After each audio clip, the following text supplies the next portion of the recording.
The legacy media fixates on hypersonic missiles and carrier group deployments. This is a deliberate distraction. The kinetic cost of a symmetric force-on-force engagement is a liability for all state-level actors. The real war is not about firepower. It is about connectivity. The primary vector is silent. The global system, trillions in daily transactions, logistics, command and control, does not run on patriotism. It runs on data flowing through a handful of undersea fiber optic cables. Reports from RUSI confirm these are critical single points of failure.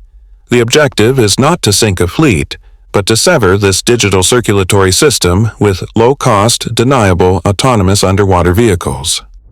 This is a two-front protocol. As the subsea data flow is cut, the orbital layer is neutralized.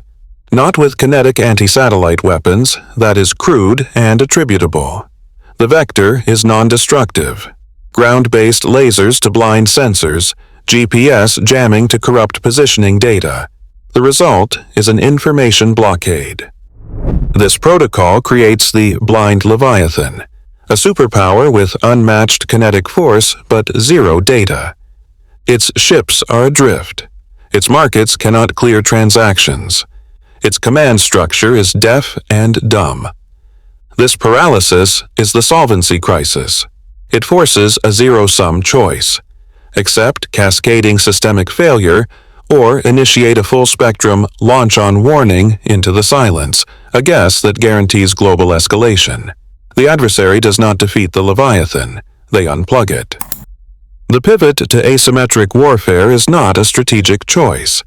It is a mathematical function of domestic failure. When a conventional military operation becomes an unpopular, high-cost liability, the state itself begins to face a solvency crisis. This is not about depleted cash reserves. It is about depleted political capital. The government's legitimacy, its ability to govern, is on the line. CSIS analysis confirms this protocol. An unpopular war is a primary accelerant for domestic instability. For an adversary like Russia, the kinetic cost in Ukraine translates directly into a domestic liability. The regime's balance sheet is bleeding credibility. It cannot afford a symmetric, force-on-force defeat, because the political system would not survive the shock. The war must be reframed. This is the trigger for the pivot. When a government faces existential threats internally, as reports from Rabobank and Al Jazeera have detailed regarding protests and military alerts in Iran, its risk calculus inverts. It has nothing left to lose. The leadership's survival becomes the only metric, forcing a strategic pivot away from assets they cannot afford toward weapons they can. Conventional superiority becomes irrelevant. The blueprint shifts to low-cost, high-leverage vectors. Instead of tank columns, information warfare campaigns are launched to fracture alliances, like the "Why Die for Taiwan" narratives projected into Japan. Instead of naval blockades, drone swarms are used to erase strategic depth, as documented by the Global Taiwan Institute.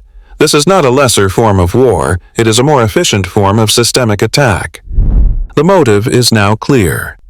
Asymmetric escalation is a protocol for exporting a domestic solvency crisis. If a regime is facing political bankruptcy at home, its only remaining move is to make the stability of its superpower adversary the price of its own collapse. It creates a zero-sum equation, where the target must either absorb the systemic damage or initiate a full-spectrum war, a trap from which there is no clean escape. The mathematical certainty of this new conflict blueprint is rooted in a simple cost-benefit analysis.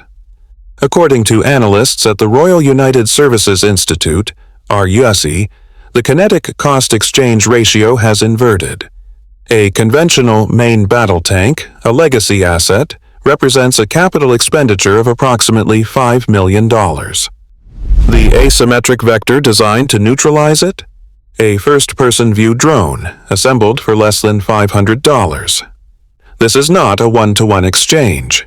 It is a 10,000 to 1 leverage ratio against a superior power's industrial and financial base. This is the democratization of violence in its purest economic form. technical and financial barriers to entry for projecting lethal force have been effectively erased. State-level military capabilities are now accessible to non-state actors, proxies, and even motivated individuals operating from commercial garages. An adversary no longer requires a shipyard to threaten naval assets or an air force to ground global logistics. Every high-value, centralized asset becomes a systemic liability. The defender is forced into a state of permanent, high-cost defense against an infinite supply of low-cost threats. This economic attrition is the primary objective. It is engineered to trigger a solvency crisis before a conventional battle is ever fought. The map you see on the news is a dangerous illusion. The real geography of modern conflict is not defined by borders, but by systemic choke points. These are the gray zones. They are not the cause of war. They are the laboratories where the protocols for a new type of war are tested and refined. The Taiwan Strait is not a potential battlefield. It is an active laboratory for erasing strategic depth. A Global Taiwan Institute analysis confirms that drone warfare and hybrid tactics are systematically shrinking the strait, testing the exact calculus required to neutralize a superior naval force without a conventional invasion. The objective is not conquest. It is to prove a mathematical blueprint. Simultaneously, the Middle East serves as the premier testing ground for proxy escalation. As tensions rise in Yemen and Somalia, U.S. Gulf allies lobby against direct intervention, per Rabobank reports. This paralysis is a design feature. It creates a permissive environment for adversaries to calibrate attacks, testing response times and political will, knowing the kinetic cost of a full-spectrum U.S. response is prohibitive. The third vector is informational. China's reported plan to saturate Japanese media with a "why die for Taiwan" narrative during a crisis is not propaganda. It is a weaponized protocol designed to fracture an alliance at the moment of decision. This is the asymmetric blueprint. Use drones to create a physical dilemma, market volatility to create an economic dilemma, and information warfare to create a political dilemma. These gray zones are where the solvency crisis is engineered.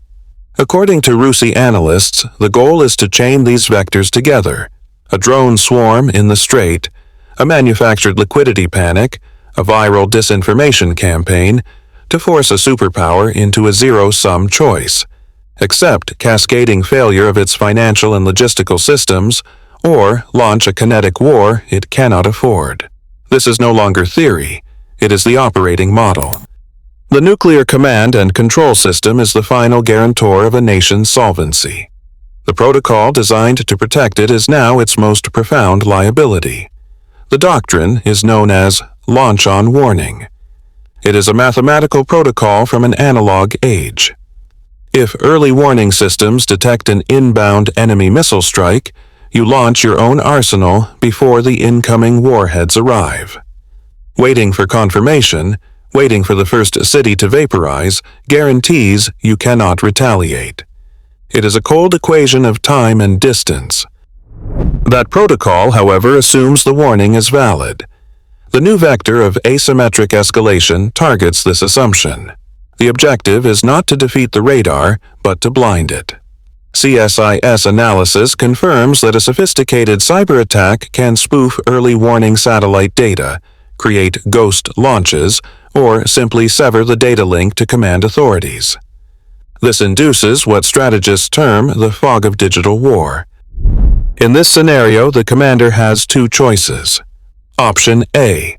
Assume it is a system malfunction or a digital feint. Do not launch.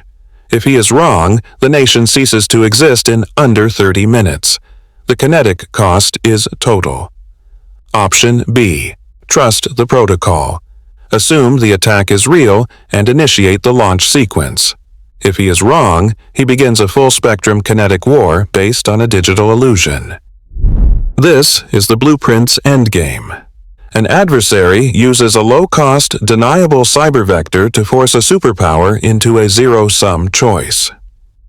While conventional analysis focuses on drone warfare shrinking Taiwan's strategic depth, or Iranian military alerts, the true asymmetric leverage is aimed at the core decision-making structure.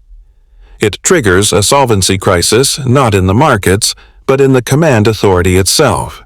The choice is no longer about winning a battle, it is about choosing which path to systemic failure you will take. The doctrine of overwhelming force is a liability. Military dominance is a sunk cost against an adversary who refuses to fight symmetrically. The new battlefield is the balance sheet. The protocol is asymmetric escalation, using low-cost, deniable vectors to induce a solvency crisis in the target system. This is not warfare. It is economic siege. The blueprint is already operational. A global Taiwan Institute analysis documents how low-cost drone warfare and hybrid tactics are erasing Taiwan's strategic depth, turning a massive geographical buffer into a kill box. This is not theory. It is a field-tested methodology for systemic paralysis.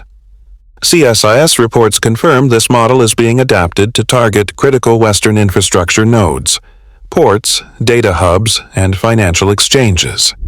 Simultaneously, the political capital required for a kinetic response is being systematically eroded. As seen during recent escalations with Iran, U.S. Gulf allies are now actively lobbying against American intervention. This is amplified by information warfare campaigns, such as China's documented plan to push a "Why die for Taiwan" narrative in Japan, fracturing alliances before a shot is ever fired. The target is not just logistical, it is political will. Within the next 12 months, expect a calibration shot. The target will be a Tier 1 logistical hub outside direct U.S. territory, most likely the port of Rotterdam. A coordinated, multi-vector event, a localized grid failure, a simultaneous fiber optic cut, and a container ship navigational error blocking the main channel will trigger a 72-hour shutdown. Attribution will be impossible, officially blamed on aging infrastructure and a coincidental cyber attack from a non-state actor. The kinetic cost will be zero. The true payload is the data, quantifying the exact time to failure of European supply chains, the speed of the resulting liquidity crisis, and the West's political paralysis. It is not an attack. It is the final systems check before launch.